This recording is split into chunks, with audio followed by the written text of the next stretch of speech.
तो last class में हमने देखा था CSV फाइल को कैसे क्या अपन रीड करते हैं। अब इस वीडियो में अपन देखने वाले टेक्स्ट फाइल को कैसे रीड करेंगे। ठीक है, तो सबसे पहले मैं आपको दिखाता हूँ कि क्या बोलते हैं, हाँ, टेक्स्ट फाइल सबसे पहले मैं आपको दिखाता हूँ। ठीक है, तो मैं dbutils.fs.ls करूँगा एंड टेक्स्ट फाइल मेरी यहाँ पे अवेलेबल है। फाइल स्टोर के अंदर टेबल्स के अंदर इनपुट टेबल्स के अंदर मेरी टेक्स्ट फाइल है। इसको मैं डिस्प्ले में दिखाता हूँ। डिस्प्ले, ओके, क्या हो रहा है भाई साहब। ठीक है,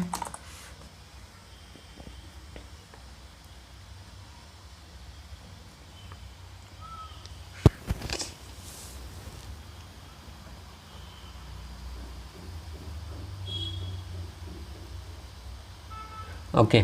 सो यहाँ पे मेरी सारी की सारी फाइल्स अवेलेबल है। CSV टेक्स्ट फाइल, इस फाइल को हमें रीड करनी है तो मैं इसका पाथ कॉपी कर लूँगा एंड फाइल का नाम है कंट्रीज़ इन्फो। तो मैं कंट्रीज़ DF के नाम से डेटा फ्रेम बना लूँगा। यहाँ पे मैं अंडरस्कोर देता हूँ। ठीक है, इस नाम से मैंने एक डेटा फ्रेम बना लिया। अब मैं करूँगा क्या, spark dot read. Last time जब CSV फाइल अपन रीड कर रहे थे तो उस वक्त spark dot read dot CSV कर रहे थे, राइट। यहाँ पे भी spark dot read dot CSV ही करेंगे। ठीक है, लेकिन अभी क्या करेंगे, देखो, सबसे पहले यहाँ पे हम क्या करेंगे, फाइल का नाम पास करेंगे जो कि अभी हमने कॉपी किया था। तो ये रहा हमारा फाइल का नाम।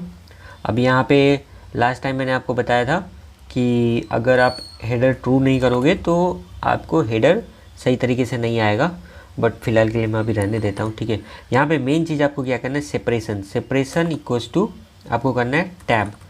जो हमारी टेक्स्ट फाइल है वो टैब सेपरेटेड वैल्यू है। ठीक है, तो इसलिए मैं क्या करूँगा, -T लगा दूँगा। मैं आपको टेक्स्ट फाइल दिखा भी देता हूँ। ठीक है, डाउनलोड CSV फाइल्स एंड ये रही हमारी टेक्स्ट फाइल। इसको मैं ओपन करके आपको दिखाता हूँ। तो ये आप देख सकते हो, ये जो भी फाइल है ना हमारी, ये सेपरेटेड है किससे, एक टैब से। ठीक है, टैब सेपरेटेड वैल्यूज़ है, ये सब टैब सेपरेटेड वैल्यूज़। इसलिए मैंने क्या किया, मैंने यहाँ पे सेपरेशन इक्वल्स टू /t रखा। ठीक है, तो यहाँ पे आप लिख सकते हो रीडिंग टेक्स्ट फाइल। उसकी फॉर्मेट अगर आप देखोगे तो उसकी फॉर्मेट जो थी वो .txt थी। ठीक है, ये टेक्स्ट डॉक्यूमेंट है एंड बट ये सेपरेटेड है टैब से, इसलिए मैंने क्या किया, सेपरेशन इक्वल्स टू /t रखा। अगर वो सेपरेटेड होती किसी और चीज़ से, जैसे एक पाइप से सेपरेटेड होती तो आप पाइप दे सकते थे। ठीक है, देन क्या बोलते हैं, हाँ, ये मैंने रीड कर लिया। ठीक है, मैं इसको एग्जीक्यूट करता हूँ।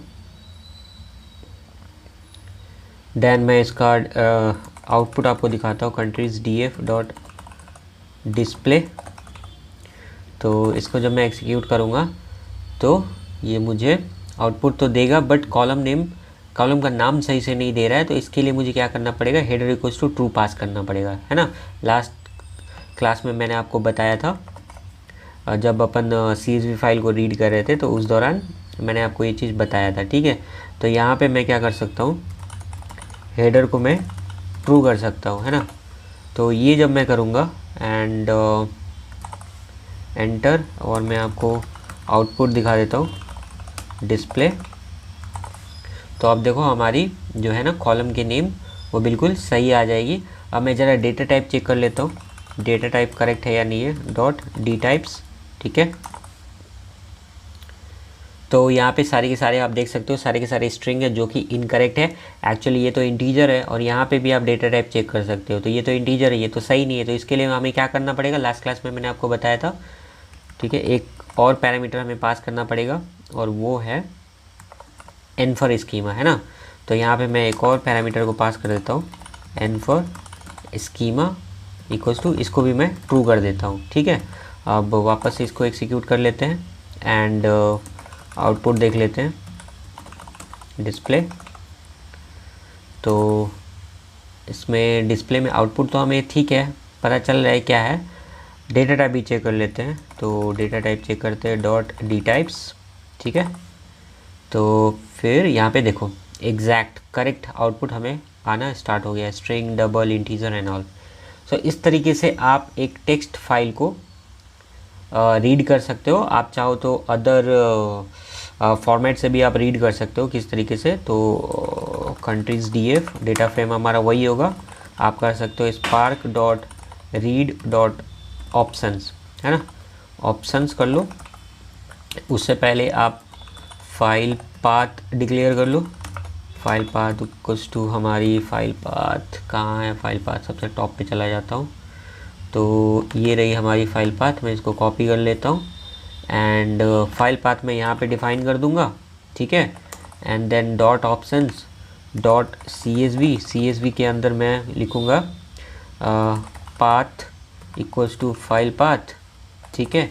एंड डॉट ऑप्शन में मैं दोनों पैरामीटर को पास कर दूँगा। क्या, पहला तो हेडर को ट्रू कर दूँगा एंड एन फॉर स्कीमा को भी ट्रू कर दूँगा। तो ये भी एक तरीका है, इस तरीके से भी आप अपने फाइल को रीड कर सकते हो। बट ये टेक्स्ट फाइल है हमारी, तो इसके लिए हमें पास करना पड़ेगा यहाँ पे सेपरेशन, है ना। तो सेपरेशन इक्वल्स टू मैं लिख देता हूँ /t एंड देन इसको रीड कर लेते हैं, ठीक है। एग्जीक्यूट करते हैं, एग्जीक्यूट हमारा हो गया। एंड देन अब मैं क्या करूँगा, आउटपुट आपको दिखा देता हूँ। कंट्रीज डीएफ डॉट, इस बार मैं शो करता हूँ, कुछ भी यूज़ कर सकते हैं, शो डिस्प्ले व्हाटएवर, ठीक है। ठीक है, शो कर दिया मैंने। यहाँ पे मैं देख सकता हूँ कि एक second, N for schema equals to true किया था, बट यहाँ पे करेक्ट आउटपुट नहीं आ रहा है। अच्छा, ओके, हेडर का स्पेलिंग हमने गलत लिखा है, ठीक है, HEADER, इस वजह से प्रॉब्लम आई है। तो इसको मैं वापस से एग्जीक्यूट करता हूँ एंड डॉट शो करता हूँ, ठीक है। तो देखो हमारा आउटपुट जो है ना वो एज़ एक्सपेक्टेड आ जाएगा। हाँ ठीक है, एज़ एक्सपेक्टेड आ गया। हेडर में स्पेलिंग गलत थी, बाकी सब ठीक है। तो इस तरीके से आप फाइल को रीड कर सकते हो, ठीक है। तो बस इतना ही। अगले वीडियो में हम देखेंगे कि जेसन फाइल को कैसे क्या रीड करते हैं, ठीक है ना। तो फिर मिलते हैं अगले वीडियो में।